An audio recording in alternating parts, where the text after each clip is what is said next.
దేవుడు మనుషులను పుట్టించటంలో దేవుని యొక్క ఉద్దేశము ఏమిటి అని ఈ సమాజం ఆలోచించలేదు. అలాగని చదువుకున్న పాఠశాలల్లో కూడా ఉపాధ్యాయులు కూడా పిల్లలకు చెప్పలేరు. ఏదో పుట్టేశారు, ప్రకృతి పరంగా జంతువులు ఎలాగైతే కంటున్నాయో మనిషి కూడా తమ పిల్లలను కంటున్నాడు అని ఈ లోకం అనుకుని మనిషి యొక్క పుట్టుక విధానంలో జంతువులు పుట్టుక విధానంలో పెద్ద తేడా లేదు అనుకుని చాలా సింపుల్గా తీసుకున్నాడు మనిషి జన్మని.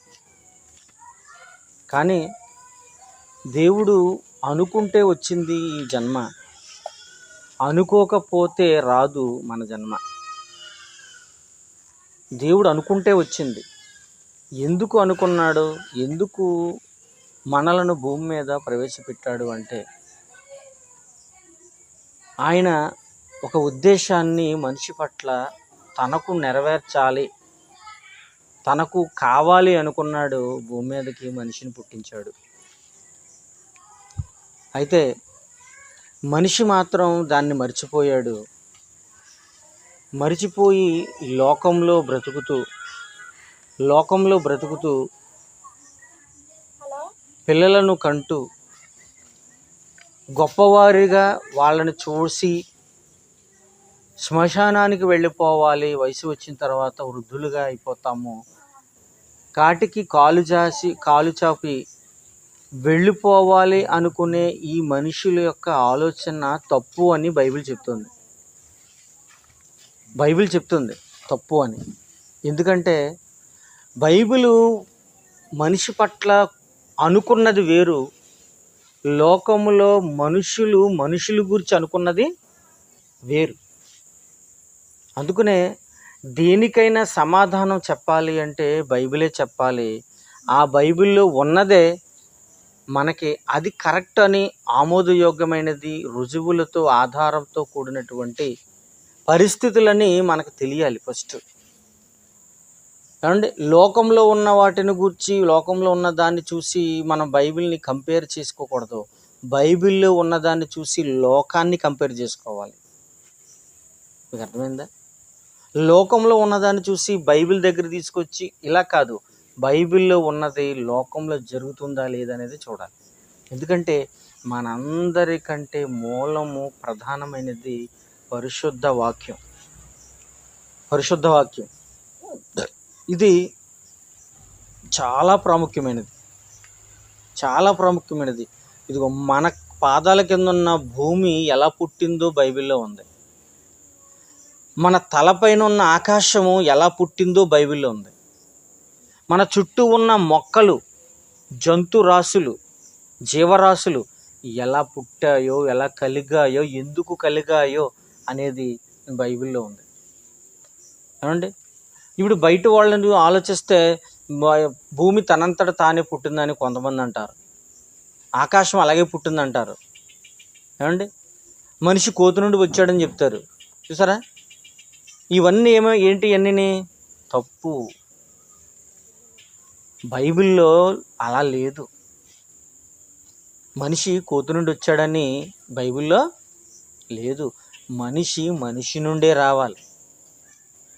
ఏమంటే కోతులు ఉన్నాయి, కోతులకి మనుషులు పుడుతున్నారు ఇప్పుడు. ఏమండి, అంటే దానిలాగా 2 కాళ్ళు, దానిలాగా 2 చేతులు, దానిలాగా తల, కళ్ళు, ముక్కు ఇంచుమించు ఇలా ఉన్నదనుకుని ఇక దాని ఎముకలను చూసి దాన్ని అస్థిపంజరాన్ని చూసి, మనిషి అస్థిపంజరాన్ని చూసి ఏమనుకున్నాడంటే డార్విన్, అమ్మో ఇంకేముంది, మనిషి కోతి నుండి వచ్చేసాడు. అసలు దానికి మనిషికి చాలా చాలా వ్యత్యాసం ఉంది. ఏమండి, ఇలా మనం ఆలోచించుకుని వెళితే చాలా దేవుని మాట చాలా అమూల్యమైనది. అసలు దాన్ని మనం ఆలోచించాలి అంటే బైబిల్ని చాలా చాలా చాలా అవగాహనతో కూడుకున్నటువంటి మేధస్సు కావాలి, అవగాహనతో కూడుకున్నటువంటి మేధస్సు కావాలి బైబిల్ మనకు అర్థం కావాలంటే. అందుకనే సత్యవాక్యం విషయములో ఏముండాలన్నాడు? అనుభవ జ్ఞానం రావాలి అన్నాడు. అనుభవ జ్ఞానం రావాలి. ఏమండి, ఐఏఎస్ కొడతారు చాలామంది. డిగ్రీ అవగానే, పీసీ అవగానే ధనికులు ఏం చేస్తారంటే పిల్లల్ని ఐఏఎస్ చేయాలని చెప్పేసి ఏం చేస్తారంటే ఢిల్లీ పంపించేస్తారు. హైదరాబాదు, ఢిల్లీ, విజయవాడ కోచింగ్ సెంటర్లు ఉంటాయి. ₹1,00,000 కట్టాలి సంవత్సరానికి. అక్కడ పంపించేయగానే వాడు డిగ్రీ అవగానే వాడు కోచింగ్ వెళ్ళిపోతాడు. కోచింగ్ వెళ్ళగానే వాడు నేర్చేసుకుని కలెక్టర్ అయిపోవడానికి ఐఏఎస్ పాస్ అయిపోతాడు. ఐఏఎస్ పాస్ అవగానే కలెక్టర్ ఇచ్చేస్తారా? ఐఏఎస్ చదివేశాడు, అయిపోయింది, సెలెక్ట్ అయిపోయాడు, వెంటనే నువ్వు పలానా జిల్లా కలెక్టర్ అయిపోయినాను అంటావు. పంచాయతీ సెక్రటరీగా అవుతాడు. తెలుసా మీకు ఆ విషయం? అంటే ఒక ఐఏఎస్ ఆఫీసర్ అయినా గ్రామీణ ప్రాంతాల్లో పంచాయతీల్లో కొద్ది రోజులు నువ్వు ట్రైనింగ్ అవ్వాలంటాడు. కొద్ది రోజులు వాళ్ళలో వాళ్ళగా తిరగాలి, సెక్రటరీలో సెక్రటరీగా ఉండాలి, ఏమండి, ఎంఆర్ఓ ఆఫీస్కి వెళ్ళి ఎంఆర్ఓగా ఉండాలి. అంటే ఇవన్నీ అవగాహన, అనుభవ జ్ఞానం వచ్చిన తరువాత చిన్న చిన్న పోస్టులు వేస్తాడు అతన్ని. చిన్న చిన్న పోస్టులు వేస్తాడు. ఎందుకు? ఐఏఎస్ అయిపోయాడని ఇచ్చేస్తారేంటి? ఎవరు? అనుభవ జ్ఞానం వచ్చిన తర్వాత అప్పుడు జిల్లాకి కలెక్టర్ వేస్తాడు. ఎందుకు తెలుసా? అనుభవం లేనివాడు పాలించలేడు. అనుభవం లేనివాడు ఎదుర్కోలేడు ఏ సమస్యనైనా. అందుకనే సత్యవాక్య విషయములో అనుభవ జ్ఞానము కలవారై ఉండాలి అన్నాడు పౌలు గారు. అండి, కాబట్టి ఈ దివ్య వాక్యము ఎలాంటిదంటే, ఇదిగో భూమి మీద మనిషి ఎలా బ్రతకాలి, భూమి మీద మనిషి ఎలా బ్రతకాలి, భూమి మీద చనిపోయిన తరువాత మనిషి ఏ లోకంలోకి వెళుతున్నాడు అని చెప్పేసి బైబిల్ గ్రంథంలో రాయబడి ఉంది ప్రియమైన వల్ల. అంటే భూమి మీద ఎలా 60-70 సంవత్సరాలు దేవుని కొరకు ఎలా బ్రతకాలి, మరణించిన తర్వాత ఏ లోకానికి వెళ్ళాలి అన్న భావం ఇదిగో బైబిల్లో తప్ప మనకి ఎక్కడా కనపడదు. అందుకనే పుట్టుక అనగానే, మనిషి పుట్టుక అనగానే ఈ లోకంలోకి వచ్చాడు అని అర్థం. మనిషి పుట్టుక అనగానే ఏంటి అర్థం?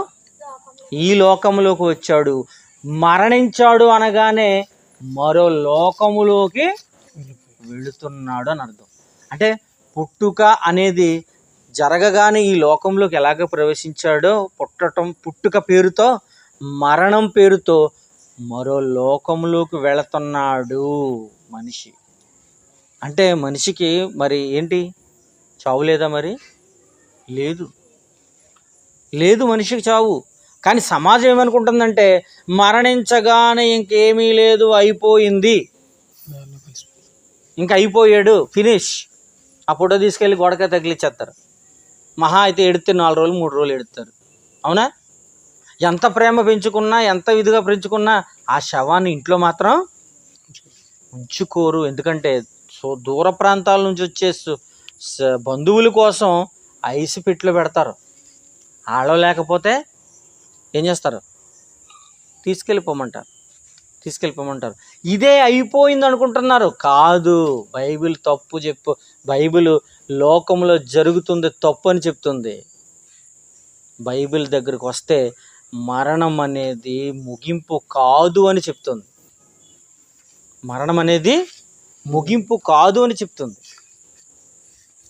ఎందుకు తెలుసా?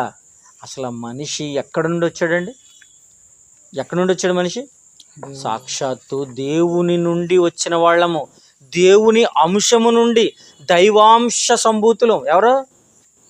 మనుషులు. దైవాంశం అంటే ఏంటి? అంశం అంటే దేవుని యొక్క అంశం, గర్భం లేదా భాగం నుండి వచ్చిన వాళ్ళం మనం. అర్థమవుతుందండి? మనుషులు ఎవరో కాదు, దేవుని పిల్లలు. దేవుడు కనగా పుట్టిన వాళ్ళమే. పుట్టుకలో తేడాలు ఉంటాయి. తల్లి గర్భంలోంచి వస్తుందో అది పుట్టుకంటారు, జన్మంటారు. ఏమండి? అర్థమవుతుందండి? అదొక మార్గం. పుట్టటం అనేది ఏంటో తెలుసా? పుట్టటం అంటే జనించటం, అంటే అప్పుడుకప్పుడు భూమి మీదకి రావటం.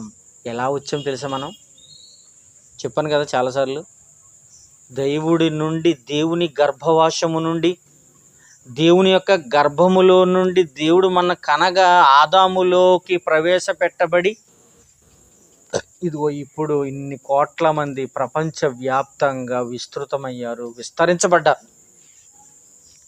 ఎందుకు వీళ్ళు ఇలాగయ్యారు అంటే, మనము దేవుని కుమారులము. మరలా దేవుడు ఏమని చేస్తున్నాడు తెలుసా? మరణం పేరుతో ఈ శరీరాన్ని మట్టిలోకి తీసుకెళ్ళిపోతున్నాడు. ఆ శరీరంలో ఉన్న ఆత్మ, ఆత్మ అంటే ఎవరు? నా పేరు ఏం పేరండి? అంబేద్కర్. ఈ పేరు నా శరీరానికి కాదు, ఎవరికి మరి? నాలో ఉన్న ఆత్మకి, నాలో ఉన్న ఆత్మకి. మరి నాలో ఉన్న ఆత్మకి అంబేద్కర్ అనగానే మరి ఈ ఆకారం చూసి అంబేద్కర్ అనుకుంటాం కదా మన, అంతేనా? అసలు ఈ పేరు శరీరానికి కాదు, ఆత్మకి పేరు. ఎలాగ చెప్పమంటారా? ఎలా చెప్పమంటారా? మనిషి చనిపోగానే ఏమండి పలానా సుబ్బారావు గారు ఇక లేరండి అంటారు, శవాన్ని ముందెట్టుకుని. అవునా? సుబ్బారావు గారు ఇక లేరండి అనగానే మరి ముందున్న శవం ఏంటి? ఎవరిది? సుబ్బారావు గారు వాడిందేనా? సుబ్బారావు గారు అందులో ఉన్నవాడేనా? ఎప్పుడైతే తనలో ఉన్న ఆత్మ వెళ్ళిపోయిందో, సుబ్బారావు గారు లేడు, ఇక సెలవు, ఇక లేడు అంటే ఎక్కడికి వెళ్ళాడు నన్ను అడగమనుకోండి, ఏం చెప్తాడు? ఏమంటే సుబ్బారావు గారు ఉన్నారండి, ఆయన మాకు డబ్బులు ఇవ్వాలండి అన్నాం అనుకోండి, ఫోన్ చేసి, ఏమండి సుబ్బారావు గారు ఇక లేరండి, ఆయన కాలం చేసి 10 రోజులైంది అంటాడు. కాలం చేసి 10 రోజులైంది అంటాడు. ఈ 10 రోజులు కాలం చేసి 10 రోజులైంది ఇక లేడు అనగానే ఎక్కడికి వెళ్ళాడండి అంటే ఏం చెప్తాడు? ఏమండి అసలు భూమి మీదే లేడు అంటాడు. అవునా? భూమి మీద లేడు. మరి శవాన్ని ముందు పెట్టుకుని సుబ్బారావు గారు లేడు అంటున్నాడు ఏంటండి బాబు మీరు? ఇదిగోండి ఆయన, ఇదిగో ఆయన కళ్ళు, ఆయన చేతులు, ఆయన కాళ్ళు, ఇన్ని అవయవాలు కలిగినటువంటి ఇగో ఈ శరీరం ఇలా పడుకోబెట్టారు కదా, మరి ఆయన సుబ్బారావు గారు కాదా? కాదు, వెళ్ళిపోయాడు. చాలాసేపు అయింది వెళ్ళిపోయి సుబ్బారావు గారు. ఆయన వాడిన శవము, ఆయన వాడిన శరీరం, ఆయన ఉపయోగించిన శరీరం ఇక్కడ ఉందన్నమాట. మీకు అర్థమవుతుందండి? ఆయన ఉపయోగించిన సూట్ ఇది. ఈ శరీరం అనేది ఏంటి? సూటు. ఈ సూటు ఈ భూవాతావరణంలో బ్రతకటానికి దేవుడు ఇచ్చినటువంటి సూట్ ఇది. ఇది ఇంతకాలము ఈ శరీరంలో ఉన్నాడు సుబ్బారావు గారు. వెళ్ళిపోయాడు, వదిలేసి వెళ్ళిపోయాడు. ఎక్కడికి వెళ్ళాడు తెలుసా? మరో లోకములోనికి వెళ్ళిపోయాడు. మరో లోకములోనికి వెళ్ళిపోయాడు. మరో లోకములో ఉన్నాడు. బైబిల్ చెప్పిన సత్యం, పచ్చి నిజం. మనిషికి మరణం అనేది కాదు, ముగింపు కాదు. ప్రియమైన దేవుని పిల్లారా, ముగింపు కాదు మనిషికి. ఆలోచించండి. అందుకనేనండి దేవుడు కూడా ఎలాగ ఆలోచించాడంటే, ఇంతకాలం ఏమండి ఎక్కడో మన పిల్లలు ఎక్కడెక్కడో సుదూర ప్రాంతాల్లో ఉండి చాలామంది ఉద్యోగాలు చేసుకుంటూ, తల్లిదండ్రులు విడిచిపెట్టేసి ఉద్యోగాలు చేసుకుంటూ దూర ప్రాంతాలు వెళ్ళిపోతూ ఉంటారు కదా. కానీ తండ్రికి తల్లికి ఎలాగే ఆలోచన వస్తుంది చూడండి. తల్లి ఏదైనా ఏమంటుంది, తండ్రి ఏమనుకుంటాడు? మా పిల్లల దగ్గర మనం ఉంటే బాగుండును కదా అనుకుంటారు. మా నాన్నమ్మ కూడా అది అనుకున్నారు,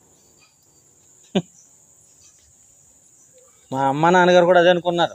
పిల్లల దగ్గర మనం ఉంటే బాగుండును, ఈ వయసులో పిల్లలు చూస్తే బాగుండును అనుకుంటారు సర్వసాధారణంగా అందరం. అంతేనా? అంతేగాని దూరంగా వెళ్ళిపోవాలి పిల్లలు అనుకోరు ఎవరు కూడా, ఏ తల్లిదండ్రులు కూడా. అంతే కదా. దేవుడు కూడా ఇలాంటి భావాలే కలిగిన వాడిగా కనపడుతున్నాడు. చూడండి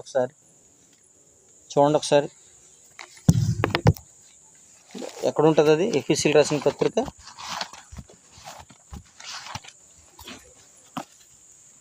3వ అధ్యాయము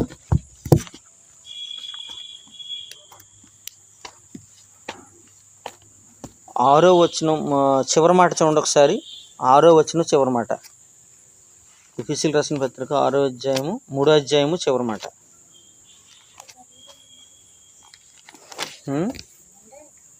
అందరికీ 4వ అధ్యాయము 4వ అధ్యాయము 6వ వచనం. అందరికీ తండ్రి అయిన దేవుడు ఒక్కడే, ఆ ఒక్కడైన దేవుడు అందరిపైగా ఉన్నవాడే అందరిలోనూ వ్యాపించి ఉన్నాడు. అందరిలో ఉన్నాడు. ఎవరు? దేవుడు. అంటే పిల్లలమైనటువంటి మనకి దూరంగా ఉన్నాడు, దగ్గరగా ఉన్నాడా? దూరంగా ఉన్నాడా, దగ్గరగా ఉన్నాడా? అందరిలోనూ ఉన్నాడు. అంటే కన్న తండ్రి పిల్లల దగ్గర ఎలాగైతే దగ్గరలో ఉందామని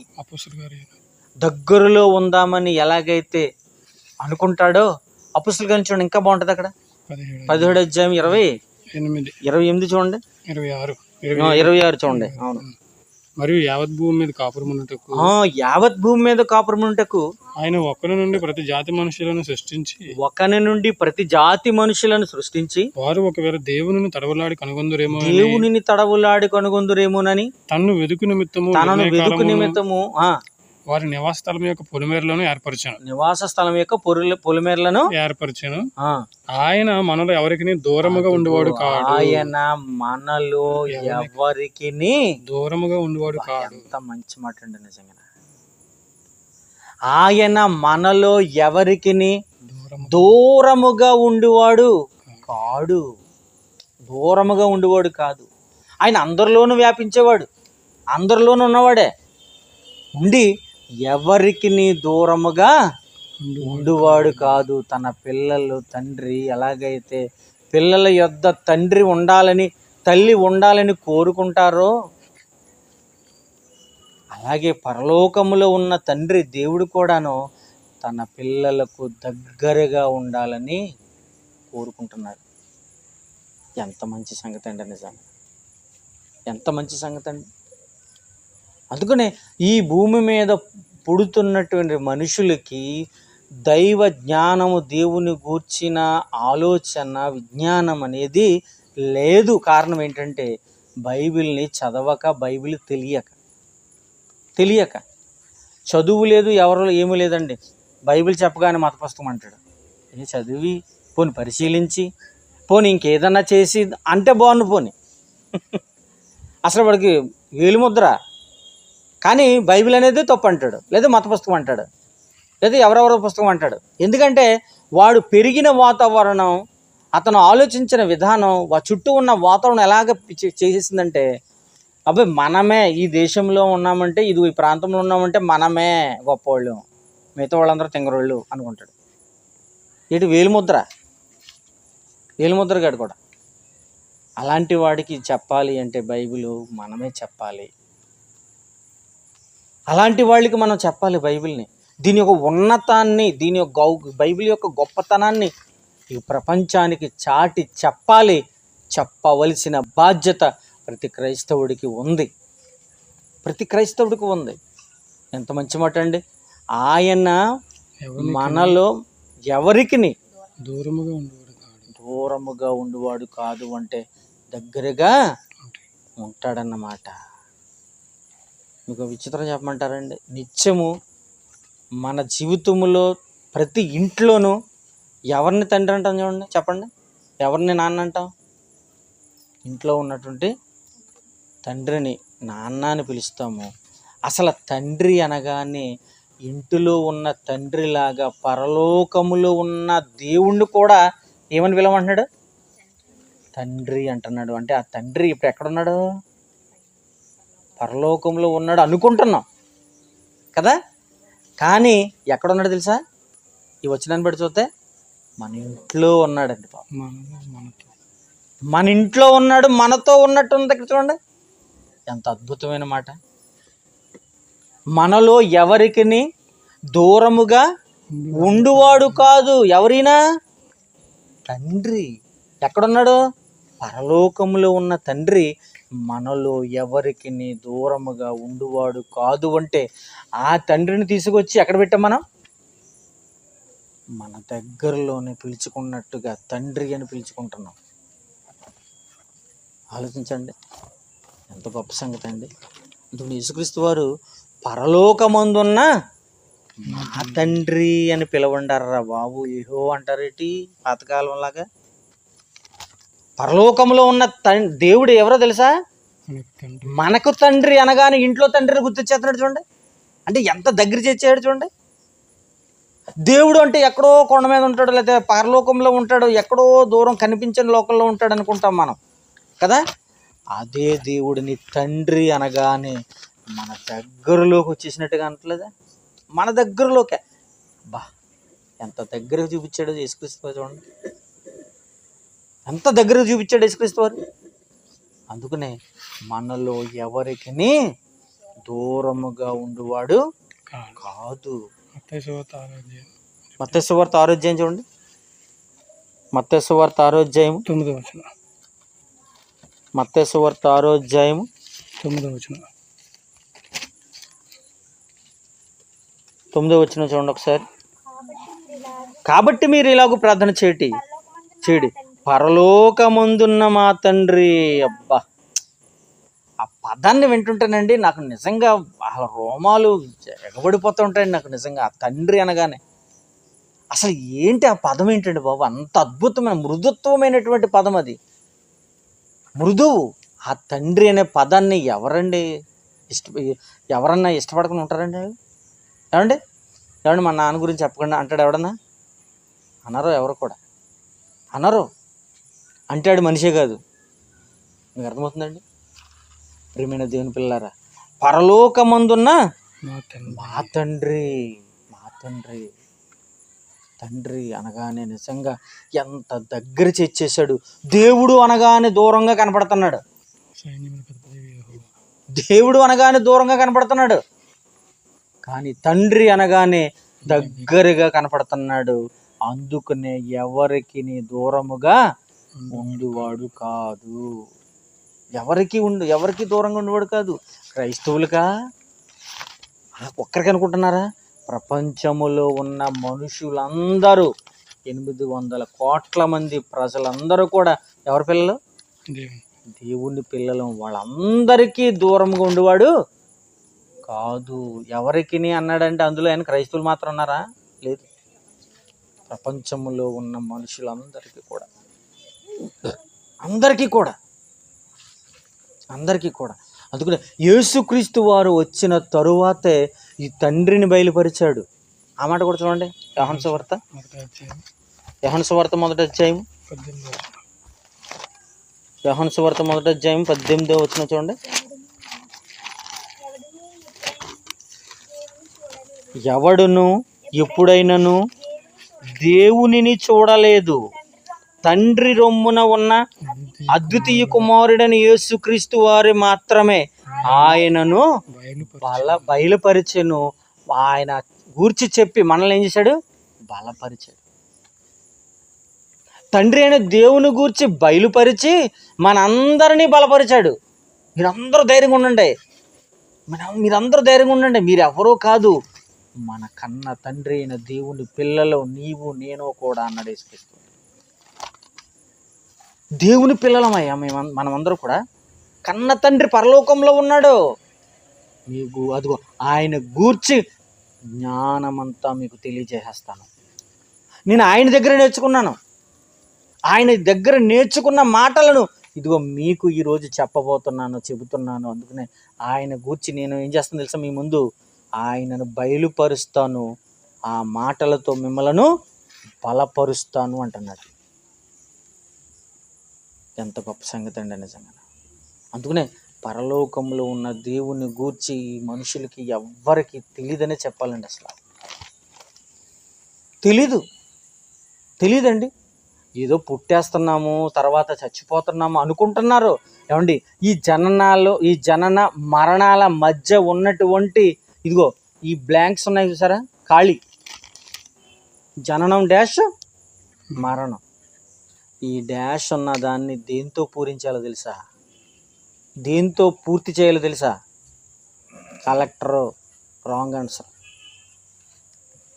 doctor wrong answer, actor wrong answer. దేంతో పూర్తి చేయాలి? కరెక్ట్ ఆన్సర్ ఏంటది చూడండి దేంతో పూర్తి చేయాలో చెప్తున్నాడు దేవుడు. అపొస్తలుల కార్యములు అపొస్తలుల కార్యములు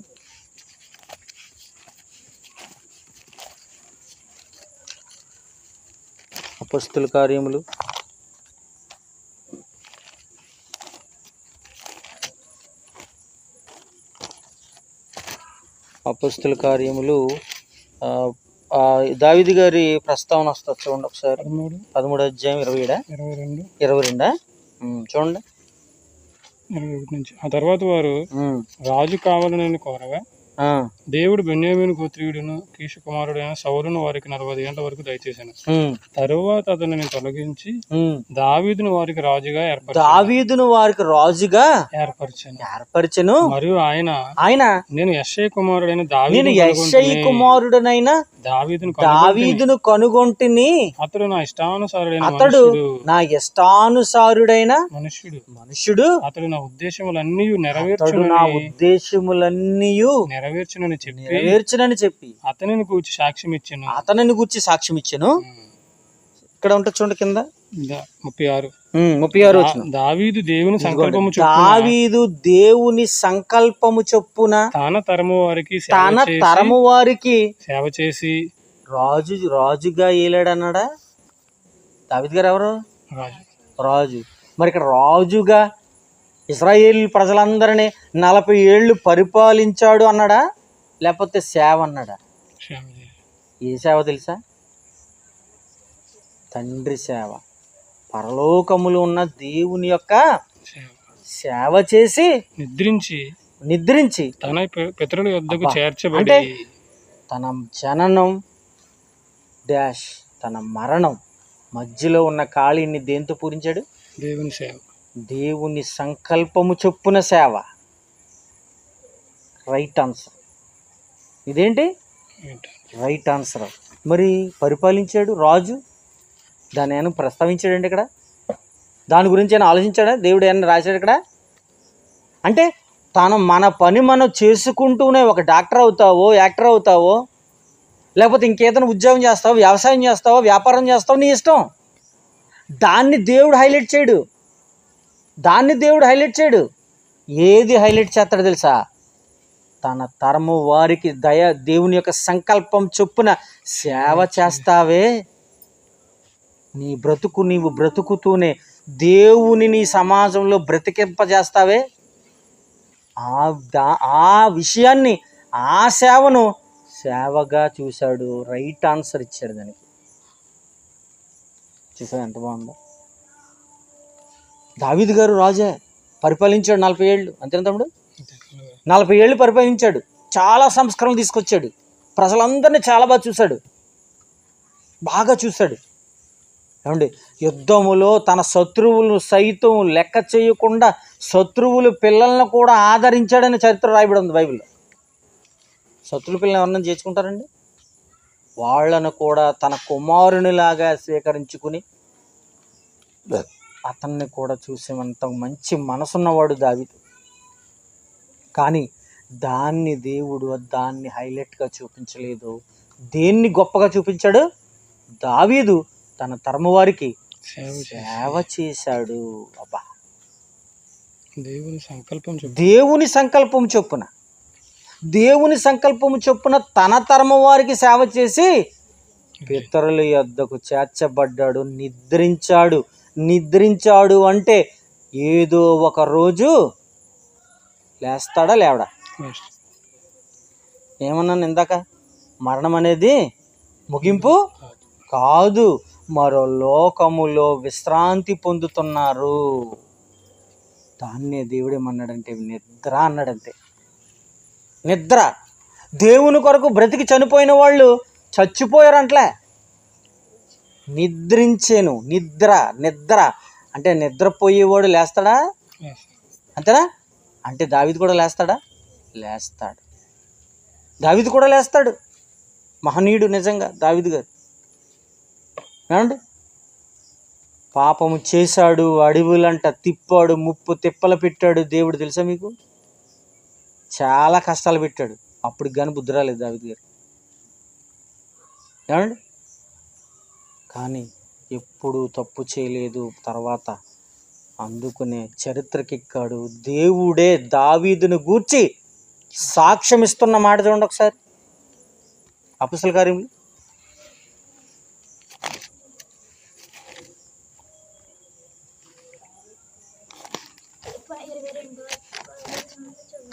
చూడండి ఒకసారి. దావీదు నా ఇష్టానుసారుడైన, ఎక్కడంటే వచ్చింది అది 22 వచ్చింది. దావీదు నా ఇష్టానుసారుడైన మనుష్యుడని, అతడు నా ఉద్దేశములన్నీ నెరవేరుస్తాడు అని సాక్ష్యం ఇచ్చాడా? ప్రధానమంత్రి అంబేద్కర్ గురించి మాట్లాడాడు అనుకోండి, అంటే నేను మధు తమ్ముడు గురించి మాట్లాడాడు అనుకోండి, ఎంత గొప్పగా ఉంటుందండి. ఒక ముఖ్యమంత్రి జగన్ గారు పలానా మార్కన్ పాడులో అంబేద్కర్ ఉంటాడు, ఒక ఆయన రప్పించండి అని మీడియాలో అన్నాడు అనుకోండి, ఆయనతో కలిసి నేను భోజనం చేస్తాను అన్నాడు అనుకోండి, ఎలా ఉంటుంది? అంటే అంతటి స్థాయిలో ఉన్న గొప్ప వాళ్ళే మనలను గుర్తించి మన కొరకు మాట్లాడుతుంటే ఎంత ఆనందపడిపోతామండి, ఎంత ఆనందపడిపోతామండి ఏమండి. అలాగే పరలోకములో ఉన్న దేవుడు దావీదును గుర్తించి దావీదు గురించి సాక్ష్యం ఇస్తున్నాడంటే అబ్బా, ఎంత గొప్ప సంగతి అండి. పరలోకంలో ఉన్న దేవుడు దావీదును గుర్తించి సాక్ష్యంగా చెప్తున్నాడంటే నిజంగా జన్మ ధన్యమైపోద్దండి దావీదు. నిజంగా నా ఇష్టానుసారుడైన మనుషుడు, అతను నా ఉద్దేశాలను ఏం చేశాడు? నెరవేర్చాడు అని సాక్ష్యం ఇస్తున్నాడు. మన బ్రతుకు కూడా దేవుడే మనల్ని గూర్చి సాక్ష్యం చెప్పునంతగా ఉండాలి, సాక్ష్యం చెప్పినంతగా ఉండాలండి. ఈరోజు ఈ తరములో దేవుడే సాక్ష్యం చెప్పినంతగా బ్రతికిన వాడిలో జయశాలి పీడి సుందరరావు గారు మన ఆత్మీయ తండ్రి గారు. ఈరోజు ఆయన పెట్టిన భిక్ష, ఆయన పాదాల దగ్గర నేర్చుకున్న ఈ మహావిజ్ఞానం ఎవరి ద్వారా వచ్చింది తెలుసు బయటికి ఈ కాలంలో? జయశాలి గారు వాళ్ళ. ఇప్పుడు దేవుడు నాన్నగారు ఆయన ఆత్మీయ తండ్రి గారి గురించి అనలేడా? అంటాడా? బైబిల్ క్లోజ్ అయిపోయింది 1వ శతాబ్దంలో. లేకపోతే నిజంగా ఇంకా ఇన్కంప్లీట్ అవ్వలేదు అనుకోండి, ఈయన పేరు కూడా చేర్చేద్దేమో. మీకు అర్థమవుతుందండి? 1వ శతాబ్దంలోనే క్లోజ్ చేసేసాడు అండి. ఒకవేళ క్లోజ్ చెయ్యకపోతే, ముద్రలు వేయకపోతే, సీలు వేయకపోతే, నాయన ఒక్క సవరణ, రాజ్యాంగాన్ని సవరణ చేసినట్టు సవరణ చేసి శ్రీ పీడి సుందరరావు గారిని లేఖనాలు ఎక్కించేద్దాడండి దేవుడు. నిజంగా కదా, ఆలోచించండి. పౌలు గారి తర్వాత ఈయనే కదండి కనపడుతున్నాడు. ఇంకెవరు కనపడ్డారండి? ఇంకెవరున్నారు చెప్పండి అపొస్తలులైన పౌలు గారి తర్వాత? ఆలోచించండి. అందుకనే దేవుడు ఒక వ్యక్తిని గూర్చి సాక్ష్యం ఇస్తున్నాడు అంటే ఆ వ్యక్తి ఎంత ఉన్నతమైన వాడు. దేవుని ఉద్దేశాలను నెరవేర్చాడు కనుకనే తన జనన మరణాల మధ్య జీవిత కాలాన్ని రైట్ ఆన్సర్తో పూర్తి చేశాడు. తరము వారికి సేవ, తన తరము వారికి సేవ చేశాడు అని వ్రాయబడి ఉంది. కనుక పరలోకంలో ఉన్న తండ్రిని యేసు క్రీస్తు ద్వారా మనము మహిమపరచాలి. మన జీవిత లక్ష్యం ఏంటంటే అనేకులను దేవుని వైపుకి మరలించాలి. అమాయకమైనటువంటి జనాంగానికి మహావిజ్ఞానాన్ని బోధించాలి. ప్రార్థన చేసుకుందాం. మహాగణుడవు పరిశుద్ధుడైన మా కన్న తండ్రి, గొప్ప దేవుడు నాయన, నీ అమూల్యమైన మాటల చేత తండ్రి నా మనసులను ఉల్లాసపరిచి తృప్తిపరిచినందుకు నీకు వందనాలు, స్తోత్రాలు నాయన. ఇలాగనే నాయన అనేకమైనటువంటి జనాంగానికి మీ పిల్లలకు బోధించడానికి అవకాశం కల్పించండి తండ్రి నాయన. కొద్దిమందిగా ఉన్నాము తండ్రి, సంఖ్యను పెంచండి. ఈ గ్రామాన్ని కాపాడడానికి నాయన కంకణం కట్టుకున్నాం తండ్రి, ధైర్యపరచండి, ముందుకు తీసుకువెళ్ళండి. అనేకులకు మీ పిల్లలను క్రీస్తు పాదాల చెంతకు చేర్చడానికి మా వంతు మేము ప్రయత్నం చేస్తుండగా ఆ ప్రయత్నాన్ని సఫలపరచమని వేడుకుంటున్నాం నాయన. తండ్రి, నీ పనిలో నిమగ్నం అవ్వడానికి నాయన అహర్నిశలు కష్టపడుతున్న మాకు శరీరాల్లో ఆరోగ్యాన్ని నింపమని వేడుకుంటున్నాం.